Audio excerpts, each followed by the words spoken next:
you know, we still need the stories, whether we read modern novels or not. It's like, you know, we need that connection, whether it's with our elders or with our kids. You know, we pass these stories on as something precious. For me personally, it's probably just the unknown, you know. I've always been drawn more to the unknown and whatever the beyond of normal life. So I would actually go out and look for these. You know, we would go to haunted houses. We would go to haunted areas of the cities. See what was going on, you know? Yeah, now, whatever that comes from, I don't know. But it kept life interesting. It was almost like an escape. Definitely an escape. Family life was not a happy life.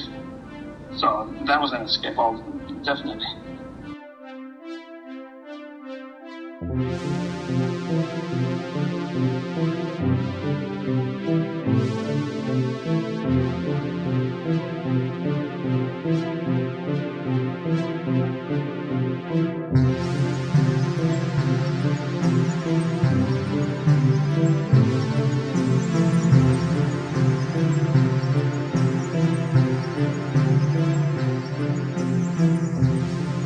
Hey, welcome to the Floaties for Krakens podcast.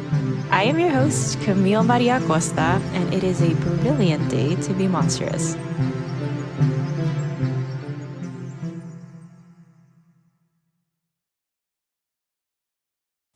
Well, hello, Cuttlefish. Welcome back to, sadly, the very last installment of our 4-part Lavender for Monsters Super Pride special. I know, we have unfortunately come to the end of this specific special, but don't you worry. For the rest of the show's existence, we will be trying our best to uplift queer voices in every possible way that we can, because they deserve to be and they are important. And I've been so moved, not only by the 4 incredible guests we've had for this specific Pride special, but for all of the queer LGBTQIA plus voices and bodies that we've had on the show thus far. I've just been so incredibly moved by you and inspired by your bravery. And I just want to say thank you to all of you. And an extra special thank you to our Lavender for Monsters guests, Robin, Dom, Rachel, and our newest guest, Dr. Bernadette. Thank you all so much for everything.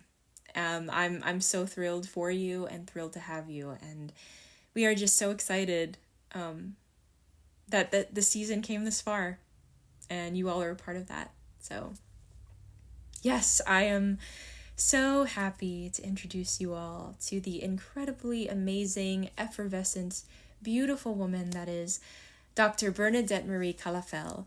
Oh my gosh, I don't even know where to begin with this incredible human. For those of you who may not know, she is an amazing, immaculate professor of Indigenous race, ethnic studies, currently right now at the University of Oregon, which is amazing. She explores and unravels and kind of picks apart the layers, right, of race theory and cultural studies, but also putting queer bodies on a pedestal, putting Latina bodies on a pedestal, Latinas specifically, and the work that she does in monster race theory is something out of this world. I was first introduced to her when I was completing my master's thesis on Lloronas a couple of years ago, and life was really hard, as it was for many people, if not every person, during the pandemic. And I was gifted this book by my professor, Dr. Kate Horrigan, who was a guest on the Floaties show. Shout out. I wouldn't have been able to get the book without her, so thank you, Kate. But I read the book, Monstrosity, Performance in Race and Contemporary Culture, and I was floored. I was absolutely floored. Don't worry, I'll link the book down below, and we'll be talking about it in a great extent throughout the episode, but her explorations of what monstrosity is, breaking down these ideas of performativity in identity, right? And just trying to go through your day-to-day life, seeing what other people view as monstrous in a bad way, but also seeing the reclamation of monstrosity for Latina bodies, for queer bodies, was amazing, was utterly amazing. And she was a big part of the creation of my thesis and an enormous part of just the trajectory of my life in monster studies, in folklore, and race, and critical, critical race studies as well. And so I'm so thankful for her. And I hope she knows that, because, not because I'm selfish and I want her to know how much I love her, which is probably weird. I'm sorry. I kiss the ground she walks on. But the thing is, like, many of the guests that we've had on the show have her to thank for kind of launching their careers, because for once they saw themselves in her and in her writing, and that's rare and few and far between. So, Dr. Bernadette, if you're watching, you're amazing, and thank you so much for doing what you do for us as a people, for Latinas everywhere. It's nothing short of immaculate. It's nothing short of brave and courageous to tell these stories. And I'm just so moved by what you do, and so thankful, and so many other people have you on such a high pedestal, and you deserve to be there. So thank you for agreeing to do the show. It was so meta, kind of talking about your book that I cried on and wrote on and flipped through during a very difficult part of my life, and arguably what I used to dig myself out of a very hard part of my life. So thank you for that, truthfully, from the bottom of my heart. And I'm really excited for you and for all of the Cuttlefish to see this episode. So, well, without further ado, ladies and Cuttlefish, let me introduce to you Vicks VapoRub for Lloronas.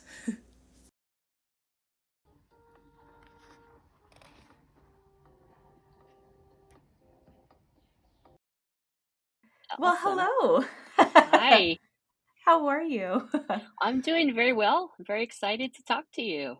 Oh, me too. I'm so thrilled. I was just saying this off the recording, but Dr. Kalafel basically has been a huge inspiration for this show. Yes, absolutely 100%. But I think just as a Latina, just like as a human being, kind of navigating their way in this very complicated world, unfortunately, that we're living in. So I'm over the moon, and I'm so excited. I'm just so happy that you are here. I'm really excited to be here. I am I'm just excited. I have so many questions, and Yeah. I'm really trying to tame myself in the question asking, because I know I could make it all about like your book and this and your Yeah, scholarship, yeah. which of course we can get into, Yeah. but I know there is one reason that we are here today and what we're here to talk Yeah. about. But I'm rambling. For those people that may not know, Dr. Bernadette Marie Kalafel, who are you? What do you do? Yeah. What are your passions? What are your interests? All the good things. Yeah. So I am Dr. Bernadette Marie Kellefeld, and I am a professor of critical race and ethnic studies at Gonzaga University. That's actually going to be changing. I will be starting as a professor of Indigenous race and ethnic studies at the University of Oregon in the fall. So I'm very excited about that. Thank Congratulations! you. I actually have my PhD in communication studies with a specific focus in performance studies from the University of North Carolina, Chapel Hill. And I will say I've been teaching as a professor since about 2003.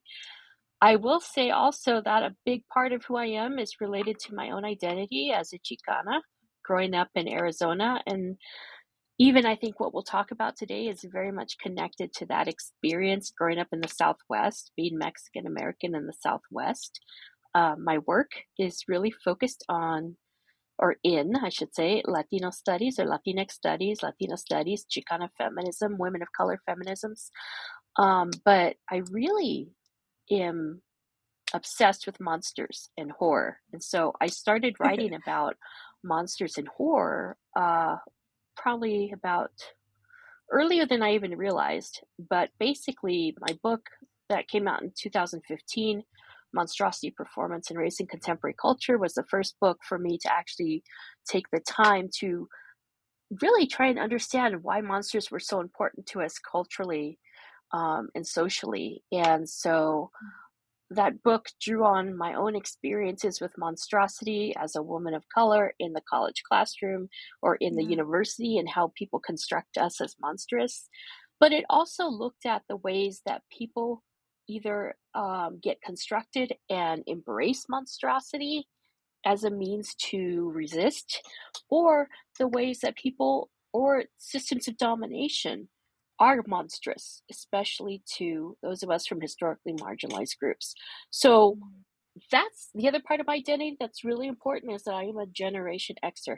And so those are all who I am.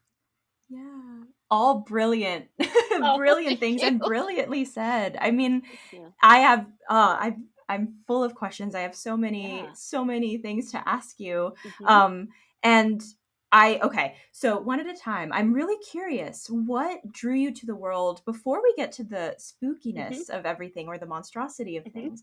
What drew you to a passion in like academia, whether that be studying, you know what I mean, Mm-hmm. learning, but then Mm-hmm. eventually becoming a professor? What enamored you about that world? Yeah, that's a great question. So I actually started out in a very non-traditional route. I started out by going to a 2-year community college, and Me then too. transferred, yeah, and then transferred to a university. So I was not a traditional student in terms of going and living on the campus and living in a dorm. I lived with my grandparents, and I had to take the city bus every day for like an hour and a half to get to campus. And it was a chore, but I loved it. And the reason I loved it was because when I transferred to Arizona State University, um, I had a professor who was a graduate student. She was a PhD student, and she taught a research methods class.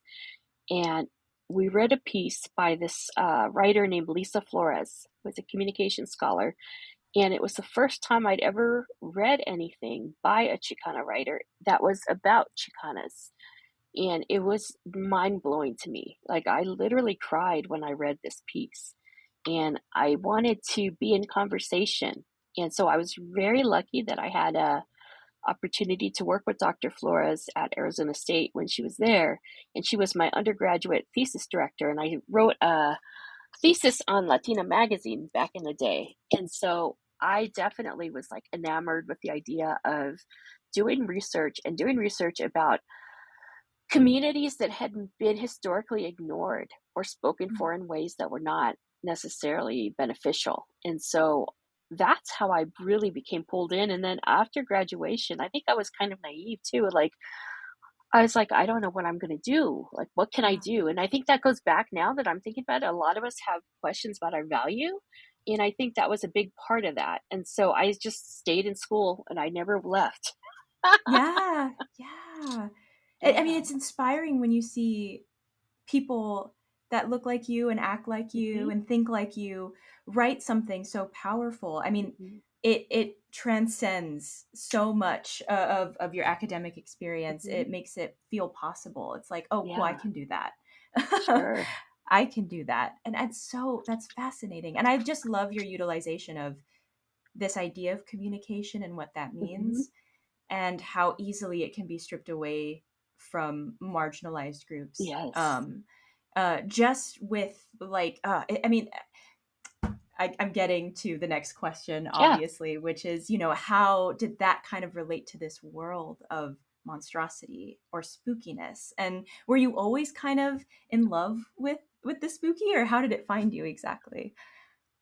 Oh, yeah. I have always been obsessed with monsters, and I think the way I really got into monsters was I loved werewolves, because werewolves are Yeah. shapeshifters. And later on in my life, I would come to understand the reason I was drawn to shapeshifters was because, as women of color, and especially Chicanas, we have to be bicultural, and we always have to shapeshift our way through situations. And I came to learn that through the work of Gloria Anzaldúa. And I loved werewolves, like this idea of something that was hidden in plain sight, something about the secretive nature of the werewolf, and that this was a person that looked normal but had extraordinary power. And so Mm. I used to dress up as a werewolf for like Halloween, and then, over time, I also was obsessed with vampires. I was a goth teen and a person, and so we had a day in high school where we would get extra credit if we dressed as Greek gods, and I dressed as vampire, and they're like, "Oh, I guess she's like the goddess of death or something." But I have always been obsessed with vampires. And then for me, going into how it connects to the work I do, I remember growing up and hearing stories from my family about the specific figure of La Llorona. And I would say that my family would go hunt, they would go fishing, and they would talk about how they would see her at the canals. And so there's always been something, especially in the kukui as well, like, oh, the kukui's in the closet or under the bed. Oh yeah. There's something magical and scary and mysterious culturally that I felt like needed to be explored. And I didn't understand there was more to it about race, gender, and sexuality till I got much older. Right. Which is so beautiful how it sticks with you for some Mm-hmm. reason. It's almost like I always feel like it's your ancestors being like, this is going to be really important for you later. Yeah.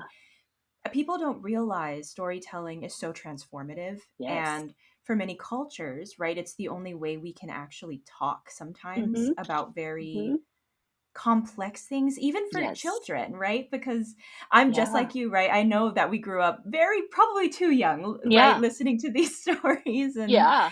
being terrified and petrified of La Llorona, El Cucuy, as you mentioned. Mm-hmm. And growing up, we were like, oh yeah, it's just like there's a moral code to this Yeah. story. Like, listen to your parents, or don't stay out late. Exactly. But you grow Exactly. up and you try navigating the world, and you're like, I think I'm relating a little more to La Llorona than I ever Mm-hmm. thought I ever could. Yeah, exactly. Gosh, that's so cool. Did you? Okay, so I know you said shape shifting was Mm-hmm. also a huge point of interest for you Mm-hmm. as an individual. Um, do you think that kind of also drove your exploration specifically of La Llorona? Like, I know traditionally La Llorona isn't really well, and we'll get into who this Yeah. person Yeah. is for people that may Yeah. not know. But do you think that drove you wanting to learn more about the idea of monstrosity and La Llorona in that Oh, yeah. shapeshifty kind of nature?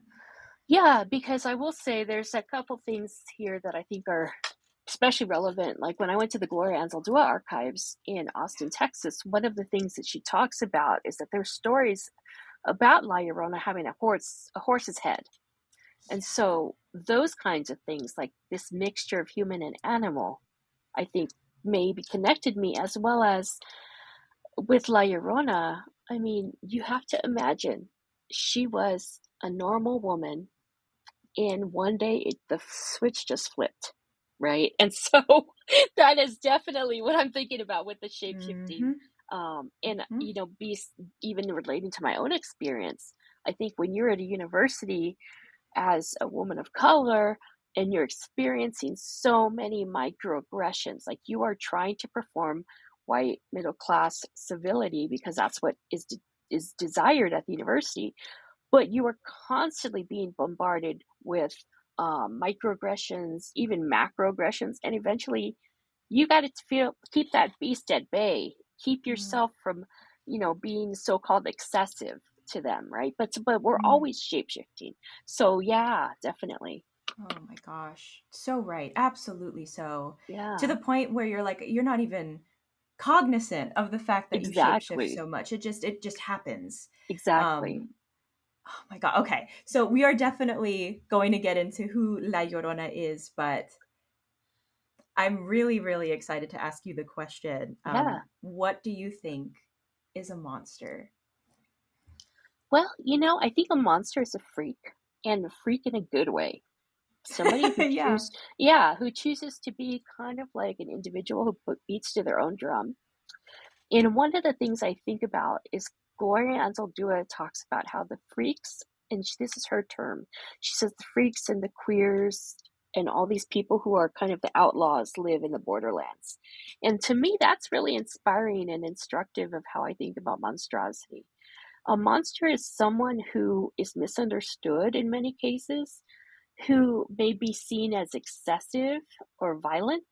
I mean, there are some bad monsters. I'm not going to say they're all good, Of but the monsters course. I'm interested in are the ones that are often kind of misunderstood, mislabeled, unique, freakish, in a good way, excessively embodied with freakishness. Those are the kinds of things I think about rebels for monsters.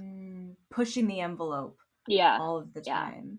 yeah. And I love that you mentioned Borderlands because, Mm-hmm. and I'm just like you, right? Born in the Southwest. I was born in El Mm-hmm. Paso, Texas. And Oh, so yeah.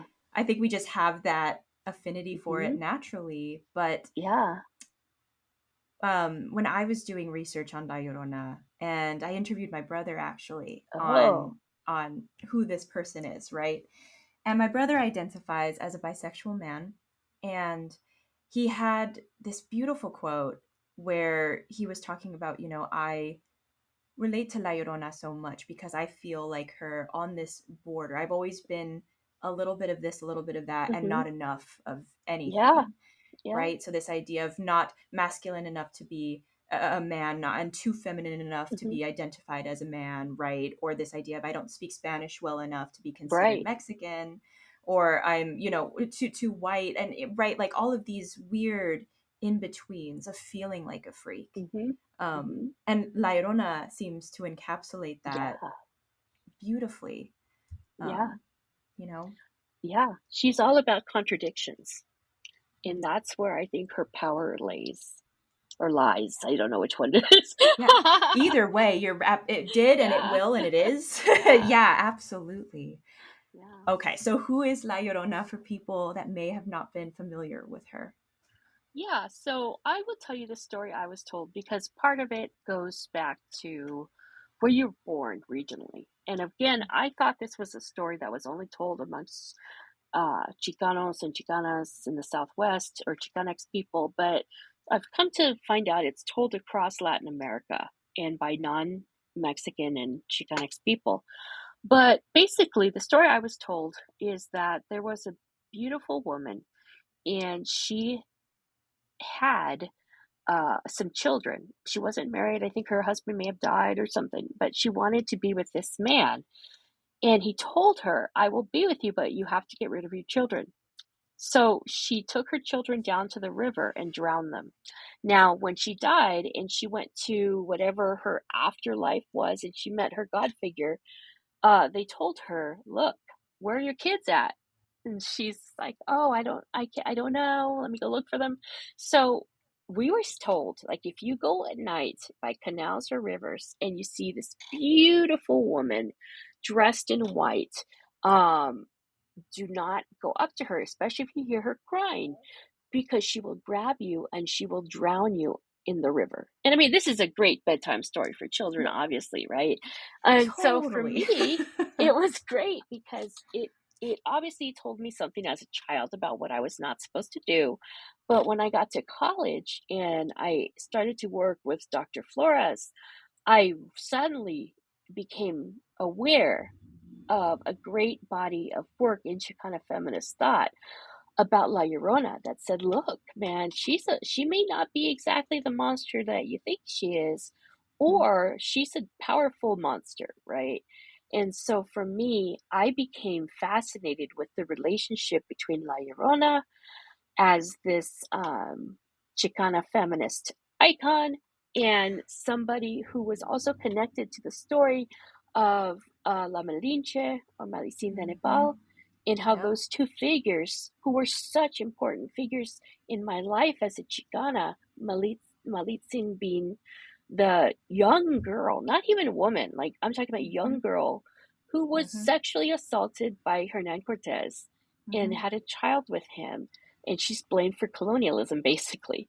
Yeah. And so I was fascinated with those because I had only grown up with the Virgin of Guadalupe. And, I think as Chicanas, we have to do a lot of work to make the Virgin of Guadalupe empowering to ourselves. Oh And I yeah. had done a lot of that work, and I was really appreciative of the visual work done by Chicana feminists, but then to read all of this powerful work about this woman who was supposed to be monstrous and how she could actually be reclaimed, that was a life-changing event for me.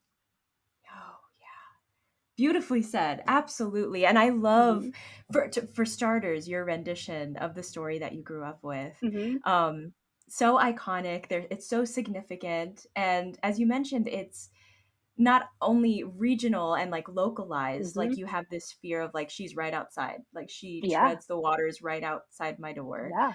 um and what's beautiful about it is there's also so many different versions and variations of how exactly, right, maybe the killing went Mm-hmm. down, how many kids she had, if she had a partner or not, right, like Yeah. how she haunts. And I think that's what makes it so frightening, is it she becomes scary most, towards what you are most afraid of. Yes. Like I feel like that's what kind of really sticks with you, as a kid. And then those interpretations Mm-hmm. as you grew older and you learned all of the different ways, um, whether it's feminism, just the Latina Mm-hmm. experience, right? How you view, um, this monster, because you Yeah. feel that way, Mm-hmm. more often than not. And oh my gosh, I love that you mentioned La Malinche. I love that you mentioned these stories that kind of birthed generational trauma, Mm-hmm. um, for all of us, whether we were aware of it or not. Kind of Mm-hmm. the weight of the world that we have to Yeah. carry, this idea. And I love that you also brought up religion, right? Because, and maybe I'm speaking from personal experience, Yeah. but I was raised Catholic. I don't identify as Catholic anymore, Mm-hmm. but mostly because of the pressure and the guilt and feeling Yeah. like I always had to apologize for just Yeah. being who you were, Yeah. right? And I think they're Exactly. all, yes, and they're all just Mm-hmm. so interconnected in a way I don't think we really realize until we sit down Yeah. and analyze it and do research and ask these questions. Definitely. Oh man, Yeah. such a great Yeah. story. Such a great story, and just Yeah. so just so fruitful and fulfilling. Um Yeah. I think. And okay, so you mentioned this a little bit Uh-huh. kind of at the beginning, but in your eyes, in your mind, whether it's how you envisioned her as a child or maybe now, Mm-hmm. what do you think La Llorona looks like? Oh, that's a great question. I actually wish I had a baby. Oh shoot, I wish I had it with me. So I actually dress as La Llorona several times for my Yes. students because I teach a class.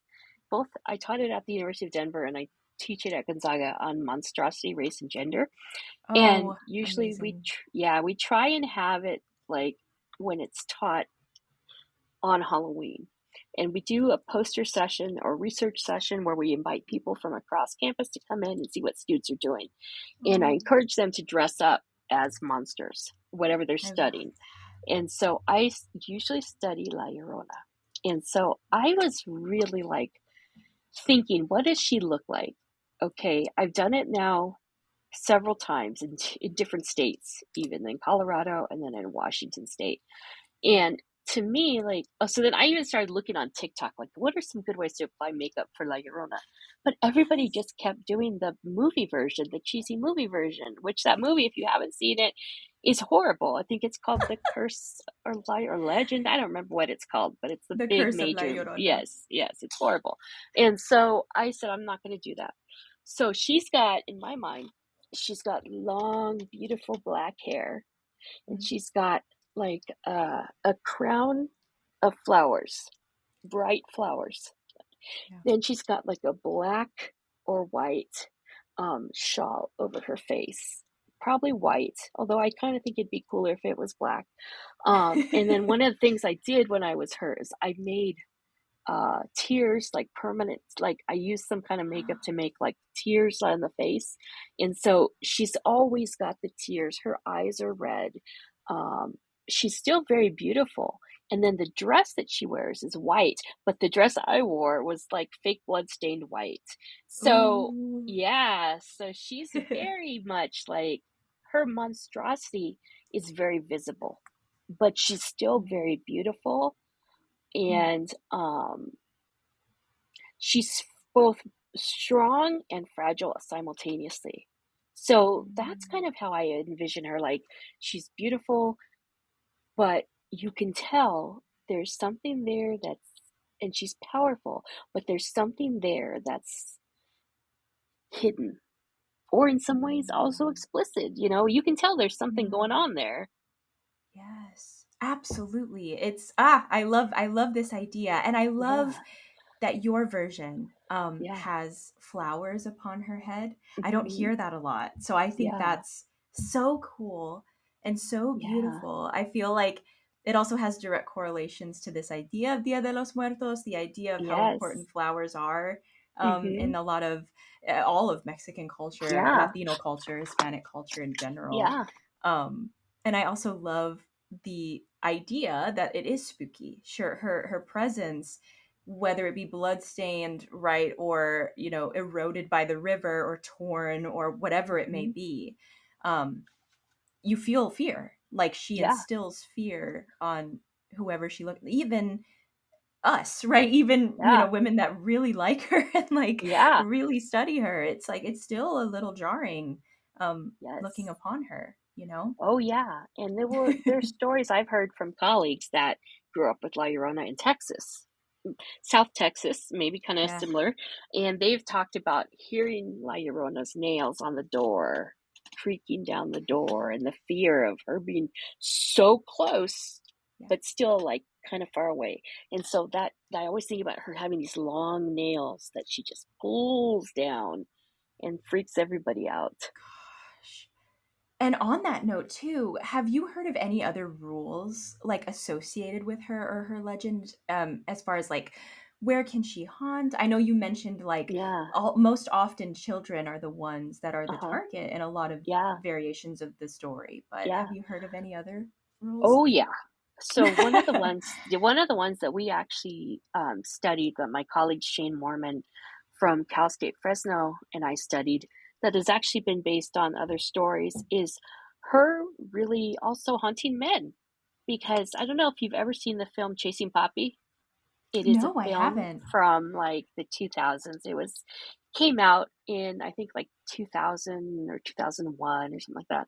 And it's basically a film that came out of this whole media constructed Latin, and I'm using these words very specifically because they're not my terms, they were the terms used in the media, the Latin Okay. explosion, invasion, and crossover of the 1999 2000s. And so when Ricky Martin and Jennifer Lopez and Mark Anthony, Enrique Iglesias, all those people became very big in the US mainstream, though some of them had been international superstars, suddenly everybody wanted to buy things or watch Latinos and Latinas, Latinx people. And one of the Mm. things that happened was the film Chasing Poppy. And it's about a man who is a papichulo. And if those of you who don't know what a papichulo is, you have to find out. Latina Type Magazine it used to in. actually, yes, Latina Magazine actually used to have a section every month called the Papichulo of the Month, which is like the fine Latino man of the month, right? And so in this movie, the guy named, they were going to call the movie Papichulo. They didn't. They called it Chasing Poppy. And so Right. basically, he's this philanthropy, if that's the word, or forgot the word. But anyways, he's cheating on all his girlfriends. He has three girlfriends. One is played by Sofia Vergara, and she plays like the Cuban one. She's not Right. specifically named that way, but she's coded as Cuban. And Okay. then there's I think her name is, what is her Lauren no, I can't remember her name, Rosalind Sanchez. And Okay. she Okay. plays the Puerto Rican one that lives in Chicago, who's a businesswoman. The Sofia Vergara character is very much the stereotypical Latina, the hot and spicy one Hmm. that's dancing. And then there's a spoiled character, and I don't remember the actor's name, but she is like a Princess Paris Hilton type figure. She has like a little Gotcha. dog with her. And so one of the things that happens throughout the film is that the women call on La Llorona, and they say things like, if I ever find out that you're cheating, La Llorona will come and get you. And then they show Mm. La Llorona screaming, and it's like this uh this little thing that says like, oh, Latina Medea figure, blah blah blah. And so for me, it's interesting because that film, we wrote about it, and it was a way to think about La Llorona as chasing Latino masculinity and disciplining it.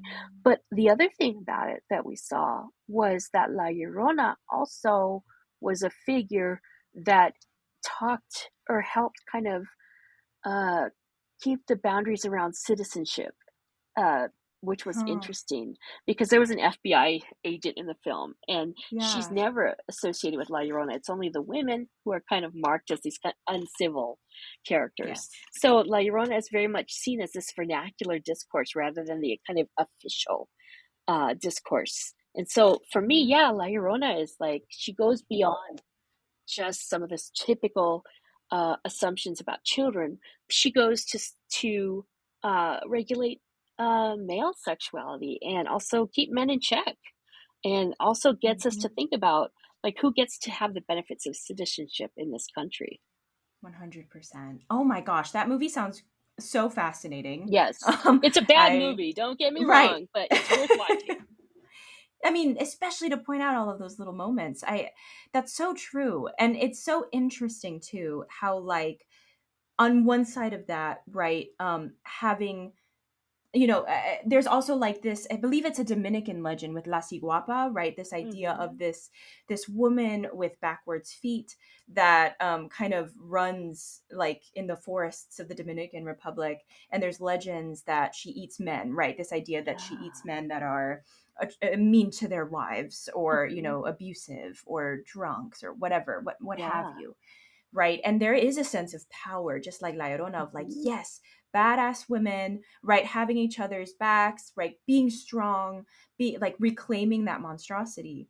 Yeah. And yet there's also the adverse of like, we have to do everything, Yeah. like the weight of like, we always have to be the ones that take care of business, and yet are Yeah. seen as monstrous for it, or seen as Mm-hmm. not ladylike, not Latina enough. You Yeah. should be submissive and not dominant and quiet, right? This idea of machismo or Mm-hmm. marianismo, right? Yeah. It's so exhausting. It's Yeah. so Yeah. exhausting. Yeah, and it makes me think of this quote or this thing I read when I was in the Gloria Anzaldúa archives, and she did a lot of talking about La Llorona in her speaking engagements, as well as she had been working on like a dissertation and a lot of work about La Llorona, and Yeah. that's unpublished. And so one of the things that she said was like La Llorona realized like, hey, maybe being a wife and a mother isn't so hot. Like maybe I want something else in my life. And I will say, as a woman that chooses to be child free, I completely understand that. And I don't Yeah. want to say, like, oh, go murder children and like be like, oh, Rona. That's not what I'm saying. That's But different. no, there are writers, Chicana feminist writers, and I can't remember this one particular writer, but she talks about being like La Llorona in the academy, and like that idea of being Mm, this kind of woman that's not, doesn't, you don't continue the patriline, so yeah. you don't value in the eyes culturally, right? And so that to me is like La Llorona is a woman who can stand on her own. She Mm, doesn't need to contribute to the patriarchy.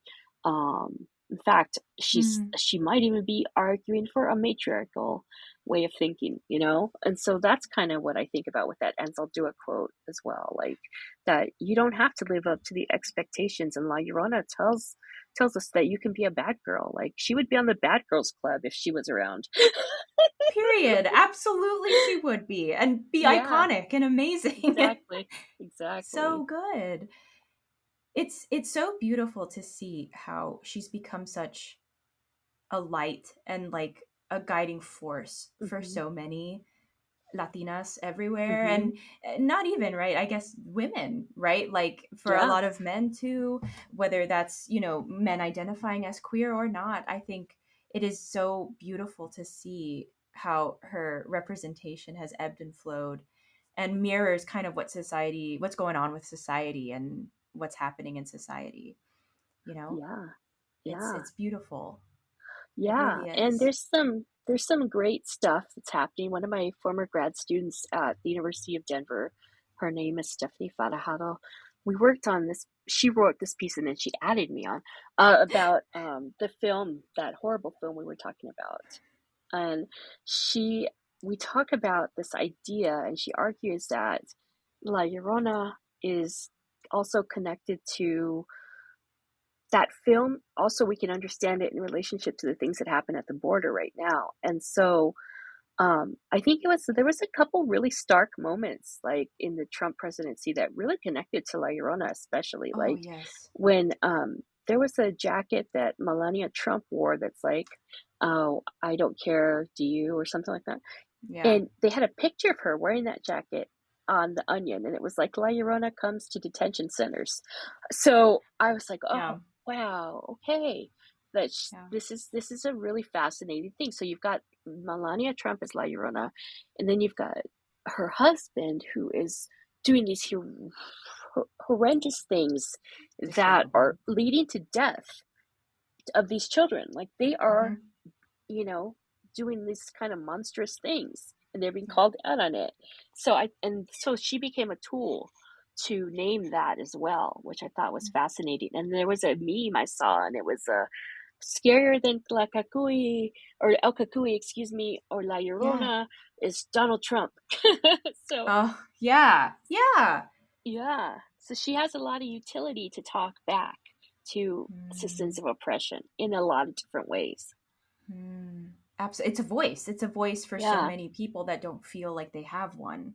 exactly. It kind of helps paint that picture and illustrate the things that are hard to talk about, Yeah, you know. yeah. And you're absolutely right. That was such a complicated time, to say the least, I Mhm. think, to say it in the nicest way. Yeah. And you're right. I saw so many murals popping up about La Llorona guiding children, Mhm. being that force again, that nurturing mother like Mhm. figure, and making sure they feel safe and taken care of, which was so fascinating to see. And as you mentioned, it's also weird seeing her being related to or used as a parallel to Melania, Yeah. because again, that kind of plays with this idea of monster, as you Mhm. mentioned before, right? This idea of like, there are some terrible monsters out there are some things that I could never even imagine. Yeah. um and then there's the monsters we like, there's the monsters we identify as, there's the monsters that Mhm. make us feel powerful. Right. And it's Right. interesting to see that wordplay. Definitely. And you actually illustrated it brilliantly in your book. There's this amazing section that I've been wanting to pick your Oh, brain about, and I feel yeah. the whole book's great. Everybody, like, I can't stop. It's so good. Um, but you mentioned this moment, right? This section specifically went into the idea of like who gets to call who a monster, right? Mhm. And how painful it is depending on who has that power, who has that control, Yeah. and who's on the other side of that. And you had mentioned, what was it, the Colorado shooting, Yeah. um, and how people were so quick to say, right, that this individual, kind of got a lot of slack, like got like a, okay, it's fine, this person is Mhm. mentally unstable, or it's a Mhm. white Caucasian cisgendered straight man, Yeah. right? So like he is not a monster. Or there was even, I think you mentioned the idea of this influence of the Hispanic community Right. on him. That was also in the media saying Mhm. like, oh well, it's the people around him that caused him to do Yeah. these things. Yeah. And yet, if there is a queer couple walking around, they are seen as monstrous just for existing, Yeah. right? Or if a Latina woman speaks up Mhm. and is in control of her body or however she Mhm. wants to be, she is seen as monstrous. Yeah. Immigration, right? Individuals that travel here to seek a better life are seen as monstrous in the Yeah. media or in words of terrible, Mhm. horrible politicians, right? And it's scary. It's kind of Yeah. terrifying how much power that idea and that concept can have. It can cause you so much pain, and yet if you reclaim it, it causes so much power, all in the same breath, Yeah. you know. Yeah. Definitely. I mean, I think a lot of it I've been talking to my students about. So I teach in critical race and ethnic studies. So we've been talking a lot about monstrosity and dehumanization and the way that that Mm. gets used and weaponized to commit these mass atrocities like the Holocaust, the way that Hitler talked about the Jewish folks, or even now the way that people are Oh, dehumanizing Palestinians, right? So mm-hmm, mm-hmm. we've been talking a lot about that because the quickest way to try to get rid of someone is to make them into the monster, right? And Mm. not all the time can we just say, well, I'm going to embrace it and I'm going to fight back, so yeah, it's very powerful and it's very traumatic for a lot of people, very violent. Very violent. Hmm. And I think that is another aspect of monstrosity in this way of the freaks and things. Um, Often than not, a person who identifies as, yeah, I'm a freak, or yeah, I'm a monster, I'm Yeah. powerful, wasn't an easy road necessarily to get No, to saying that out loud. exactly. You're right. It was violent. It was hard. Yeah. It was scary. There was denial. There was uncomfortability and confusion, Hmm. um, an identity crisis, if you will. Still, like I Yeah. still am very when you see those words on the media, and you Yeah. see refugee or immigrant or Yeah. other in the same breath as monster or monstrosity. It's Yeah. complicated, you know. Yeah. Definitely. And that's what I think is really important for people to understand is like, I'm not saying like we can all just embrace monstrosity, Sure. but what does it mean to resist using the tools that have been placed upon us? But at the same time, I always think about like Audre Lorde's work about, master's Mm. tools and Mm. that kind of thing. So it's complicated as you just said. Yeah. And it depends on the, you're right, it depends on the Yeah. person. It just depends Yeah. on the person. And I Yeah. think that's what's been so much fun about this show is like that I've been learning so much about. I love geeking out with people about like Yeah. who the monster that has influenced them the most in their life, or Yeah. just in this moment, and Yeah. come to find that there are episodes, right, dedicated to like, yes, like Mhm. I love them, they're my comfort, I feel power. Mhm. And then there's episodes of, this is a constant monster in my life, but I Yeah. am terrified. I am Yeah. horrified. I am not yet a friend. Yeah. Or maybe never will be, right? To this version of this monster. Um, Yeah. it's wild Yeah. to And see. that's the thing. Like I have dolls in my home of La Llorona. Um, and so I try and collect memorabilia, but there are other monsters like Gloria Anzaldúa talks about like the shadow beast and having to come to terms with our own shadow, the shadow Mm. work we have to do, right? So the monsters even within ourselves that we have to understand, I think is really important. Um, yeah, for healing. Healing. Yeah. Yeah, absolutely. Hmm. I And just like you, Lairona has been so transformative for me, and I will thank her. She's always on my ofrenda. She is like, she will, I thank her till the day I Yeah, die. yeah. And I remember I was talking to Norma Cantu, Dr. Norma Cantu, Uh-huh. about La Llorona. Love Oh, Norma. wow. What Yeah, an angel of a human being. yeah, And I remember her saying, it's funny how La Llorona finds you not only yeah, when you need her the most in life, um, but also when something needs to be said about her, I think, in life. And I remember when I was writing my thesis on La Llorona, uh-huh. it was during the pandemic, Yeah, and everything was horrible. I think for every single person on this yeah, earth, like things were just terrible. And I didn't know it at the time, but I was experiencing a huge mental breakdown mhm, where, and speaking for myself, and I don't know if you can relate, but yeah, mental health wasn't really talked about growing up. yeah. We didn't No. have the language, we didn't have the Mhm, money, we didn't have the mm-mm. resources. We were embarrassed if we had broken Yeah, brains, right? Like yeah, it's not common. Um, and I didn't really know that I was having one. And I was writing about La Llorona. I was writing about La Llorona, and I was like, I need to interview my family about her and interview some kids about her, right? mhm, Like that's just where I was focusing on, yeah, just to see the variations and the yeah, folklore behind her, right? And it wasn't until Bernadette that I interviewed my uh-huh. dad. And my dad, he's originally from Paral, Chihuahua, Mexico, and very quiet man, a That's very where my family's from too, by the way. Yay. no way! Yeah, Cool. yeah, Oh my, this is yeah, such a small world. I love yeah, this. yeah. um, yes, yes, he very shy man. Mhm, And I knew that he had a hard upbringing. I knew that. But it's never really talked about, right? Like he never really I've seen my dad cry maybe twice, Yeah. right? Like that's the Yeah. kind of, you know. Yeah. And it wasn't until I was speaking to my dad, and he's actually the person that opens up every show episode, by the way, when I'm talking to him about monstrosity Mhm. in that interview. And he told me, he's like, I've always loved Monsters, Camille, because at home life was hard and I Mhm. didn't want to be home and I didn't want to experience life. And I was just so terrified. And for me, running out with my brothers and looking Mhm. for Llorona or the boogeyman or Mhm. wolfman or Yeah. werewolf, what have you, right? Like that was safety.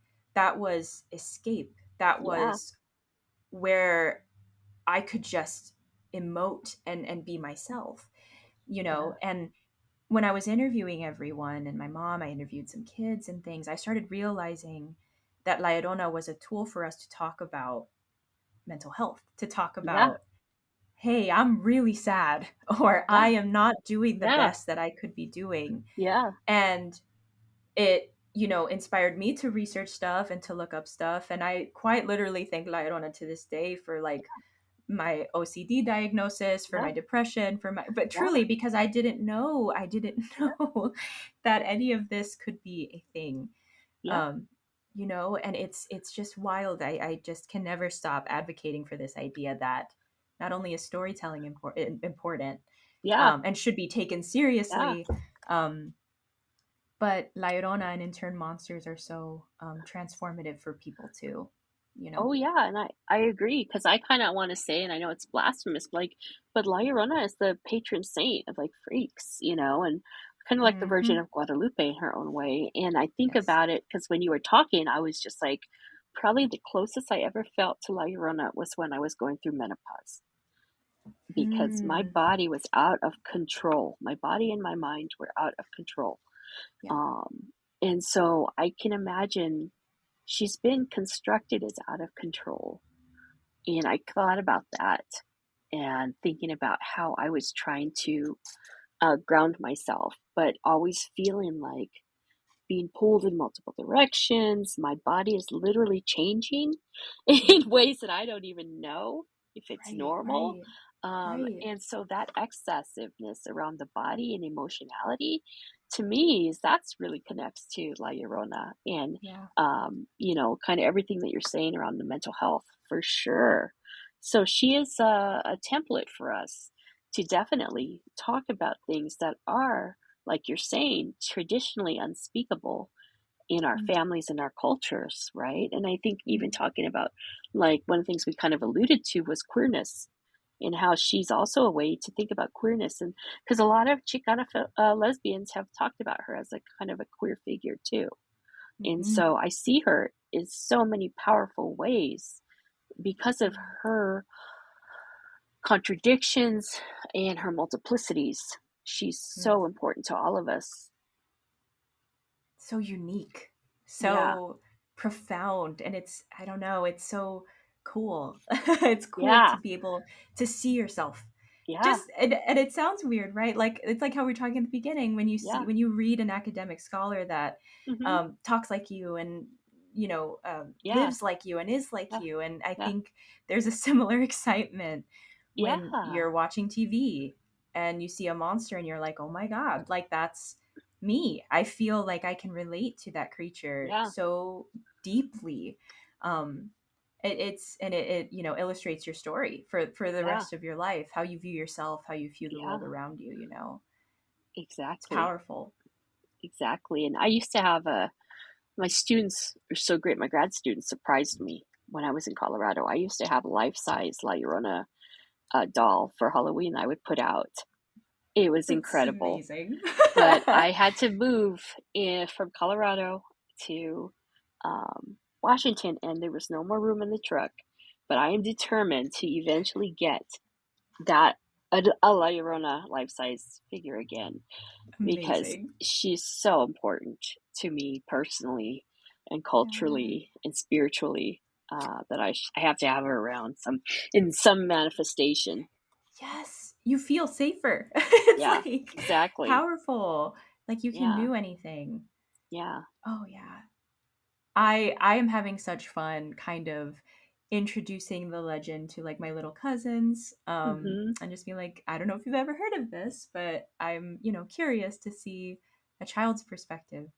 Yeah. um and it has also been so exciting seeing like future generations. And I mean, kids, I love kids. I feel like kids Yeah. teach you so much, without you even being aware. They're just so Oh smart, and they yeah. have no, right, like this, they have no kind of preconceived notions of what it means to be, I don't want to say othered, because they do feel sad and they feel Mm-hmm. right, but this idea of bravery and courage of Yeah. like, I want to be me, I want to like what I want to like.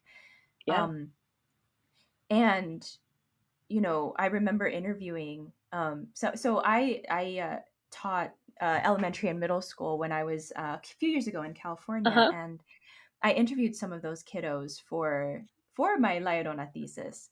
Oh wow. And I was shocked, Bernadette, when I asked, just questions about who's La Llorona, right, and all Yeah. these things. And their answers were just so deep and profound. And I was like, oh my God, I never had thoughts like that in middle school. Like, I Yeah. wasn't thinking about, all of these deep layers. Like, I remember speaking about the idea of like Mm-hmm. rules with La Llorona, right? And Mm-hmm. everybody's different. There's some versions where it's like La Llorona is not allowed in your house. There's some versions Yeah. where she can come into your house, Mm-hmm. or she only treads waterways, so there has to be water, right? There's so many Mm-hmm. different versions. And I was talking to the kids, like I was like, what rules have you heard? Or like, for example, if can she come into the house or can she not come into the house? I'm just curious if you all grew up with that Yeah. story. And one of the young boys in the group, and prior to this, such a amazing person, but he was a little troublemaker. He was the class clown. He was the kid that was like, I love to perform, and he's great kid. Yeah. And he was like, I have a theory, Miss Camille. And I was like, okay, what is your Yeah. theory? And he's like, I think that La Llorona can't come into the house because she would be forced to see the family she was never allowed to have. And I was like Wow. bawling. I was like, oh my Wow. gosh. Like, Yeah. this 12-year-old Yeah. boy totally hitting that nail on the Yeah. head and feeling so deeply and having these profound thoughts, um, about himself, about the Yeah. world, about emotionality, right? And it was fascinating. And I'm just so excited to see that, the future Yeah. generations take this legend and just go with it and just explore with it and verbalize it and communicate with it. You know what I mean? Oh yeah. And that's the thing. They have access now to more visual imagery than we ever did because we had access to it, at least in terms of writing. And that's how I got access to other versions of La Llorona or La Llorona as well as oral history, right? But Right. they will have images to work with that they can just reinvent, you know? So it's amazing that she's gotten such popularity outside of what we traditionally think about. I mean, she has at, I don't know if they still do it, but at Yeah. the Halloween nights at Universal Studios, they have La Llorona haunted houses. I didn't know that actually at Yeah. all. hmm Oh my And so, gosh. yeah, they've had them for years. And I've always, my dream is someday, I don't know if they still do them, but I would love to be able to go.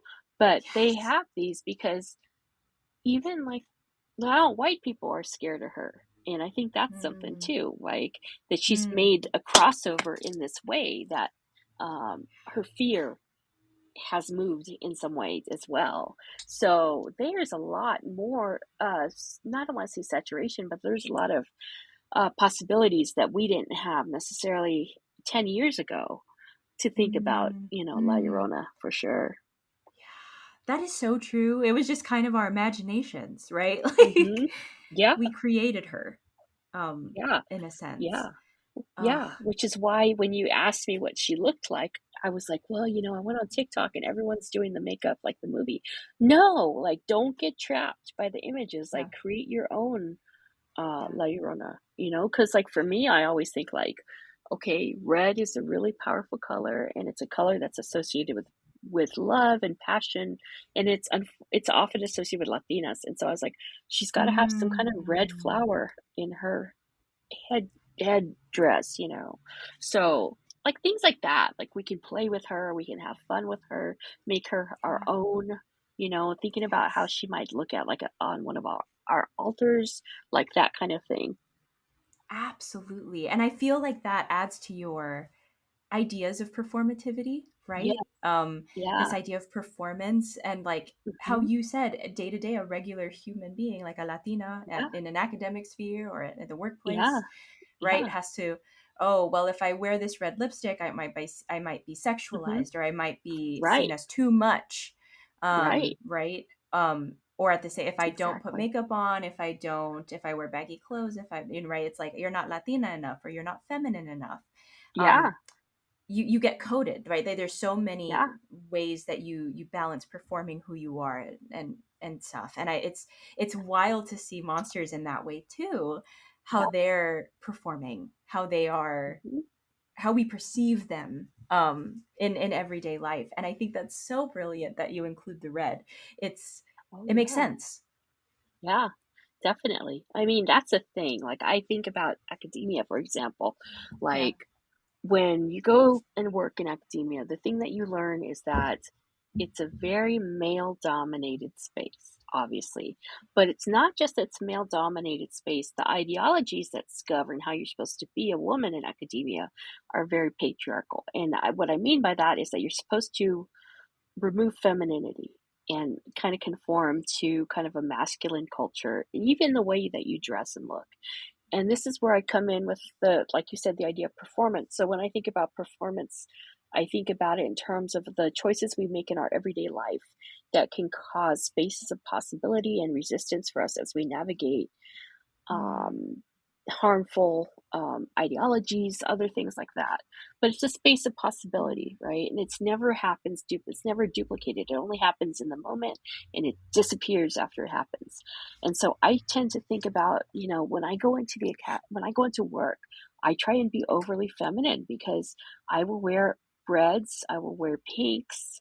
Because, and this is before Barbie, but I think because we are so taught to like make ourselves small and quiet and not stand out as women, and especially as Latinas, that it's really important to make space for performances that actually disrupt that. And maybe somebody's like, Mm. well, you're wearing red lipstick as a Latina.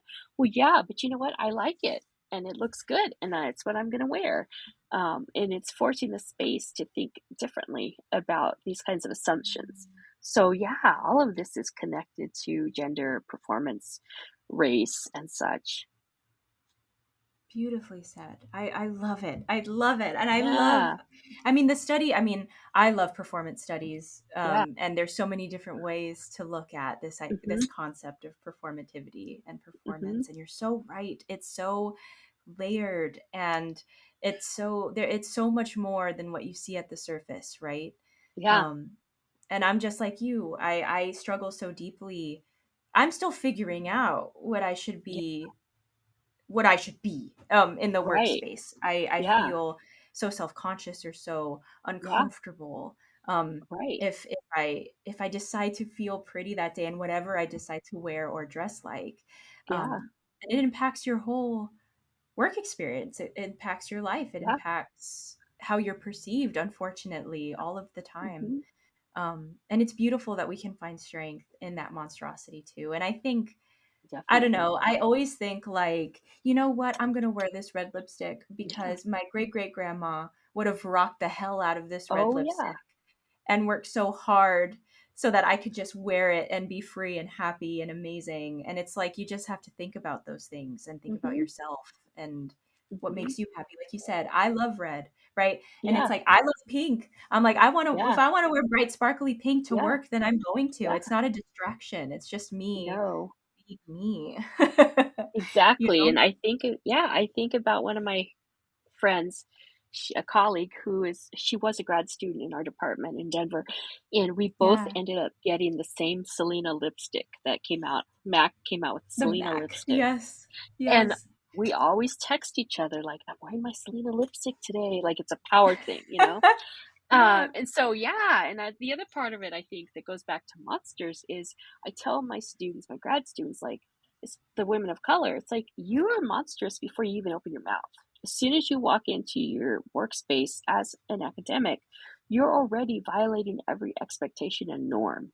So, politics of respectability, like trying to play like you fit in or assimilate, aren't gonna work. Like you have to own who you are and stand in your power, you know?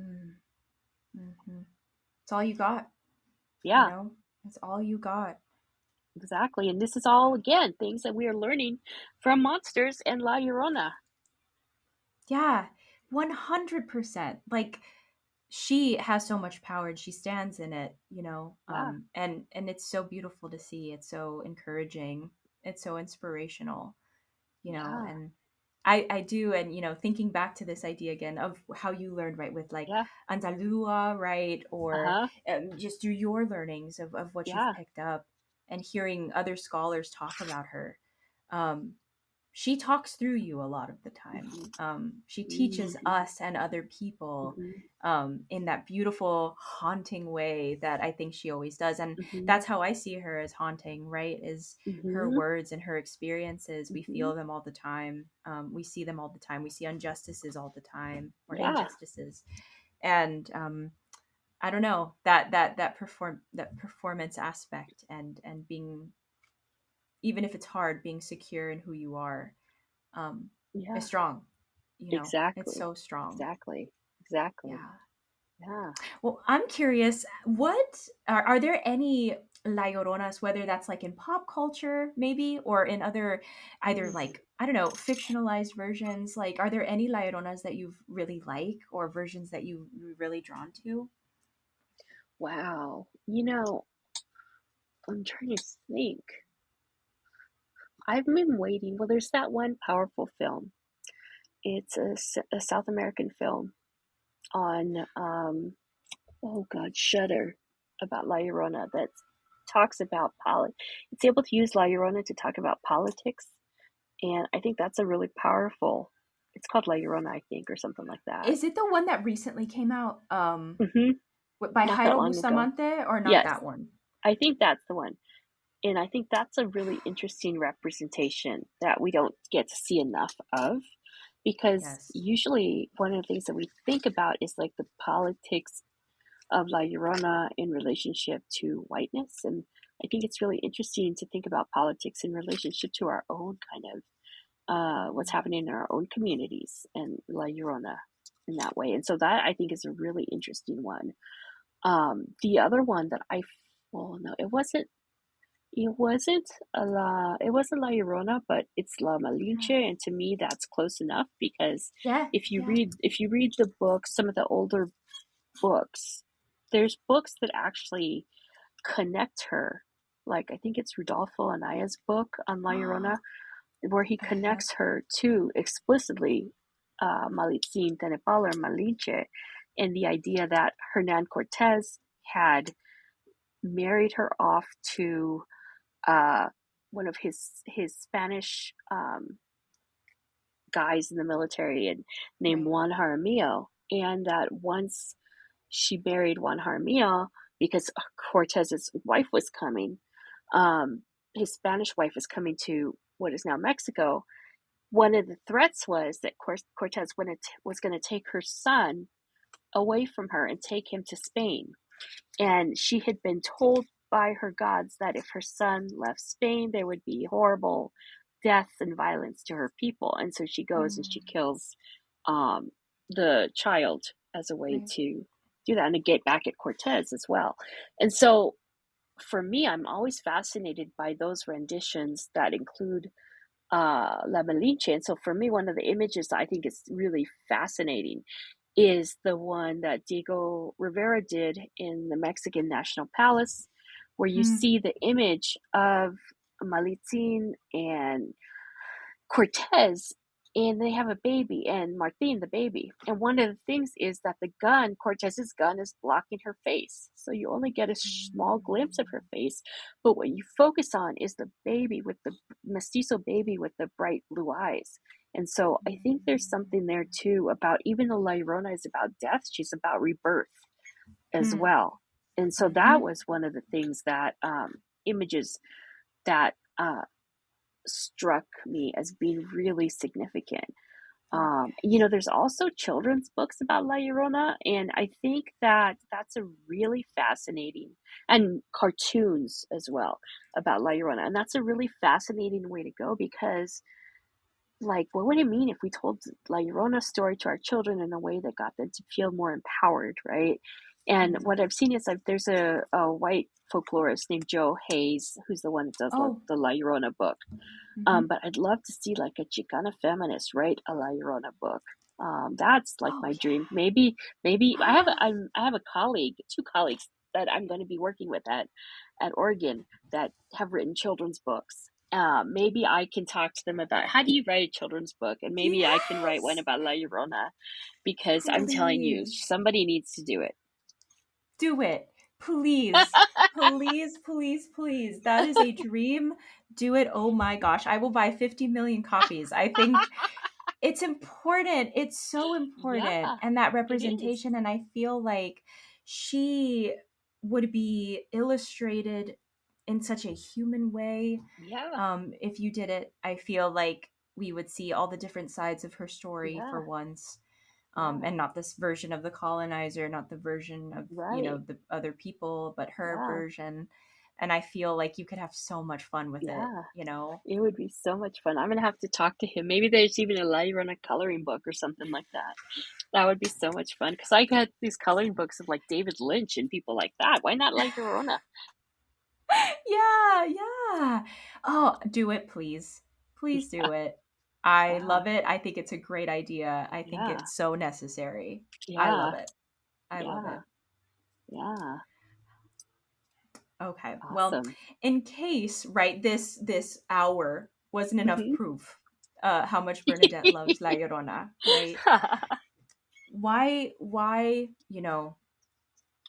is she so important to you? Point blank period. Why do you keep coming back to her? Why do you keep wanting to expand the story on her, to learn about her, illustrate her?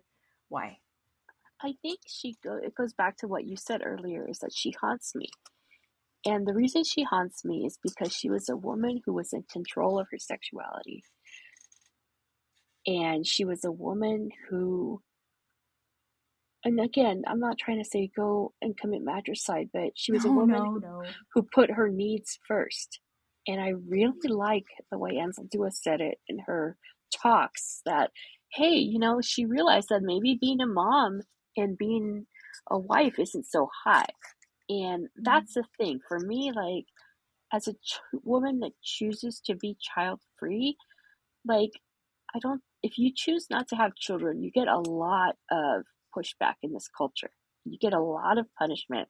And I think even within our families, if we are Mexicana or Chicana, there's a lot of assumption that there might be something off about you. And then there's also this idea too that, La Llorona becomes a way for us to think about abjection. So not just because she doesn't want to have children, but because there must be something wrong with her in terms of her sexuality as well, right? And so for me, I am pulled back to her because of those two threads, and because she allows us to take those threads and say, actually, no, let me tell you what's really going on. So she's such a powerful woman in that way, that I can't help but come back to her. Like, every year in my classes when I'm teaching monsters, or even when I'm not teaching monsters, I will have two costumes, one for like home and then one for school, which is La Llorona. So I think that's why she keeps holding on to me, is because I was taught to worship the Virgin of Guadalupe with such reverence. And I have a lot of images of the Virgin of Guadalupe at home. But it's more cultural to me than anything. But I wasn't taught to love the bad women, and the bad women are more like me than the Virgin of Guadalupe are. And so if I have to love myself, I have to love them. That's beautiful. It's an extension of you. It's a moment for you to Yeah. say, I love myself, and Yeah. I should, Yeah. you know? Exactly. Exactly. I love that. And that's the Yeah. beautiful thing about monsters too, is they're written right at this idea Hmm. that in a way that is extreme, right? Yeah. That, oh, too much, right? They are doing everything Yeah. times a million. Yeah. And it's like, I don't know why that is seen as so otherized and so Right. different, because often, we feel that way. Yeah. We feel things Exactly. 10 times over a million, right? Like we feel Yeah. too much and Yeah. scared that we won't fit in because of those reasons. Yeah. And I love that. I Exactly. love that she just keeps coming back into your life. Hmm. Quite honestly, staying in your life and being Yeah. like, "No, I'm here. I'm here for however long you need me." Hmm. You know. Hmm. Yeah. And she's traveled with me from Arizona to North Carolina to Salt Lake City to Syracuse, New York to Denver, Colorado to Washington, and she'll come with me to Oregon. To Oregon, a new Yeah. venture. Yeah. Exactly. That's amazing. Oh, Yeah. and it rains in Oregon, and it's Yeah. gonna be. Oh, she's gonna love Yeah. it. She will. There's going to be a lot of water. She's gonna. We're going to be closer to the ocean, so she will love the water. Yeah, she'll thrive. She is gonna Yeah, have her La Llorona moment. exactly. It's Yeah, amazing. yeah. Well, in a Awesome. similar vein, then, do you believe La Llorona is scary? Huh. I think she's only scary if we don't recognize her in ourselves. Because Mm. if we don't like recognize her humanity, then she's scary. If we just see her as this like one-dimensional figure, she's really scary. Um, just like any other monster in Yes. horror. But if we understand her as a woman who had flesh, a woman who had real emotions, a woman who probably didn't have it easy growing up, I think we come to humanize her, and that's when we come to feel compassion for her and admiration in some ways. Mm. That's lovely. Yeah, Absolutely. It's yeah, it's so hard. You were talking about shadow work yeah, earlier, right? yeah, And kind of, or whether it's healing your inner yeah, child, healing yeah, you as an adult. It yeah. is one of the hardest things you will ever learn to do in your life. Oh, for sure, And she is for sure. right. She's a part of that, I think, Yeah, in a lot of ways. yeah, If you choose, and it can be very hard, but if you choose to ignore it, yeah. becomes very terrifying. Yeah. And that's the thing is she represents intergenerational trauma and especially coloniality and trauma as well. So Yes. it's not just like her personal story or and how it connects to us interpersonally, but our histories as people are reflected Mm. back with her story. And her cry, there's a story that Ansel Dua said that a woman appeared in white 10 years before Cortez had come, the Spanish had come, and that she was crying through the streets that our culture would be lost. And so it was like this, she's like an omen in some ways as well, right? And Mm-hmm. she's crying for the death of her culture in a lot of ways, the death of colonialism. We are her Mm. symbolic children that were murdered and that she's always trying to look for to elevate or take with her into the next world, right? Because that's what the story I was told was she was supposed to find her children and go into the afterlife, the paradise, right? And Mm. maybe she's looking for us. Maybe she wants to take us with her. And we just have to be willing to hear her and listen to what Yeah. she's saying. As scary as it may feel. Yeah. Yeah. Yeah. Oh, what Yeah. a beautiful metaphor. Yeah. Oh, you're right. Her Yeah. cry is such a iconic part of who Yeah. she is. And Exactly. you're right, it's like the Latin definition of monster, right? This idea of an omen, this Mm-hmm. idea of a lighthouse that can be very Mm-hmm. terrifying, um, but good in the long run. There's a Yeah. reason. There's a reason that she cries and she Exactly. shines and she fear, like so many people fear her. She's Yeah. constantly there. Yeah. Mm. Yeah, and there's something reassuring about that, knowing that there is this constant thing. Even if it's kind of scary, it's kind of like you have to make, that's what Ansel Dua said. You got to make peace with the monster, basically, Oh, and the absolutely. shadow work that, and the woman in the basement was the piece that she talks about, that making Mm. peace with that woman in the basement, whether the basement is your mind or something else, you know. Yes, yes, absolutely do. Mm-hmm. Mm-hmm. And because you just said it, right, making peace with the monster, right? Mm-hmm. Do you feel Llorona as a monster, and why? Oh yeah, she is definitely a monster because monsters are powerful. Yeah. Monsters have the potential to signal other things. Mm. Monsters have the potential to be transformative to us personally. Mm. And monsters have the potential to represent difference. That's based on the work of Jeffrey Jerome Cohen. He talks about how monsters are the harbinger of category crisis, and they represent difference made human, or not human, I should say, made physical, I should say. And so for Yeah. me, she is the representative of all our differences as Chicanas. Whether it's like some of us have to deal with, like for me in the academy, I always think about my working class identity feels so out of place in the higher Mm. education administration, faculty, whatever. Mm. Or when we're thinking about our racial and gendered identities, like that is what she gets us to think about. So she's a monster, Mm. but a productive monster. Ah, such a productive monster. Yeah, because everyone says she's Absolutely. destructive, right? But no, Yeah. we got to think about her as productive. Yeah. She blossoms so much wherever she Hmm. goes. So Yeah, much. What do you think that definitely. water's doing? It's growing Yeah, something. right, All of exactly. it.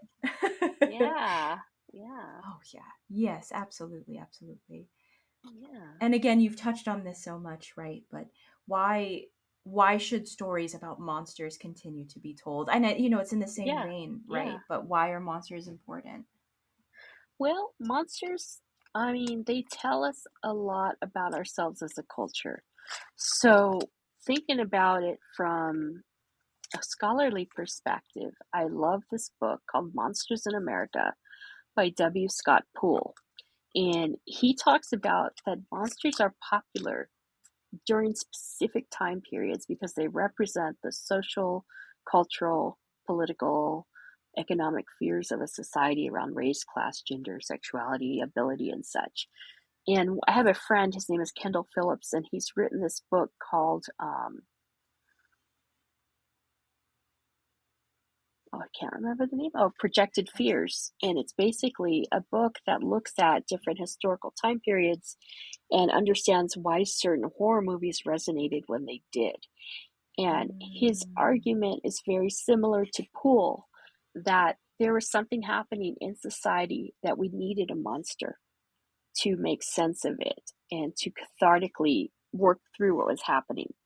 And so, like, a lot of people talk about, like, the movie Halloween and Michael Myers. He mm, talks about Halloween and Michael Myers and how, like, there was this whole culture that was starting to develop, that the suburbs were no longer safe.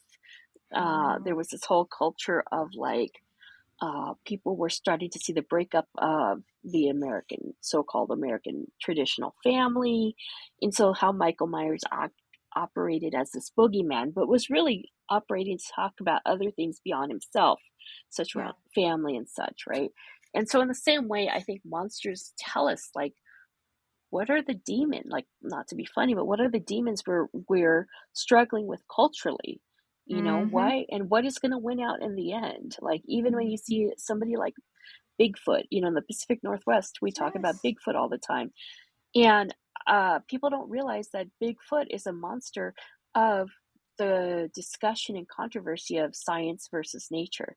Like, people after the Mm, atomic bomb had really lost faith in science. And so they wanted to disprove science. And so what do? You say, see, science can't even tell us about this creature that is existing beyond the scope of science. We mm-hmm. have to believe in spirituality and faith. So Oh yeah. that's the kind of way that I think about monsters, um, being so important to us culturally. And there's a reason why right now we're going through a horror renaissance. The best movie making that is happening right now is in horror films. And horror films Mm, are starting I to agree. really tackle important social issues. And they had before, but this is a really, like, important. And so I think that's why monsters have made such a resurgence recently. They're necessary. They just Yeah, are, you exactly. know? Exactly. I totally agree with you. What a Yeah. wonderful time to be alive right now and watch all Yeah, of these films. Oh, I exactly. love it. I learn so much Yeah. every time. Every time. Yeah, exactly. Exactly. Yeah. Well, unfortunately, this is the last question Oh, yeah. of this Yeah. interview, and I'm so excited to hear what you Yeah. have to say. But say you're just relaxing, normal day, maybe a weekday, maybe a weekend in your Mhm. home, minding your own business, having a good day, and all of a sudden you hear a knock on the door and you open the door, Mhm. and La Llorona just Mhm. happens to be there right in front of you. What Mhm. would you do? What would you say? How would you react in that I moment? would hug her. So I have a bumper sticker in my office that says La Llorona is my homegirl. Yeah, And that's I love exactly how I feel. It's like it. she is my homegirl. Like she is ride or die with Yeah, me. And so yeah, I would hug her and tell her, "Hey, like what's the cheese man? Like what's up? Like tell me the gossip, you know?" And yeah. so she and I would go shopping and we would go to we go to Sephora or Ulta. We would go get Mm-hmm. our nails done. We would come home and like go through the cheese man. We would eat a lot because La Llorona loves food in my mind and she I loves think so too. desserts. I She agree. loves desserts. So I would make her my friend even more. Like I want to be on her, like, well, I'm not on Facebook anymore, but I would be on one of her Facebook friends, or like Oh, I'd be following her absolutely. on TikTok. Like, what's she doing now? So she would Yeah, be like yeah. somebody that I would want to befriend. Which is beautiful. And it also says so Yeah, much about, how you mentioned earlier, right? This yeah, idea of the parallels of your inner self and her, yeah, and yeah, taking the step to accept everything, all of yeah, it, every minute of it, exactly. right? And Yeah. that's beautiful. And I can only imagine like the cute selfies and like the Yes, Facebook posts, the TikToks. Instagram. Like, guys, you're never Yes. gonna believe it. Hmm. Like, guess Exactly. who's here? Yep. Who's crying now? Exactly. Exactly. Yeah. Hashtag La Lloronas or Las Lloronas, or something like Yeah, that. yeah, You know? yeah. Eating a donut, like just Yeah. completely living the best lives ever. Exactly. Exactly.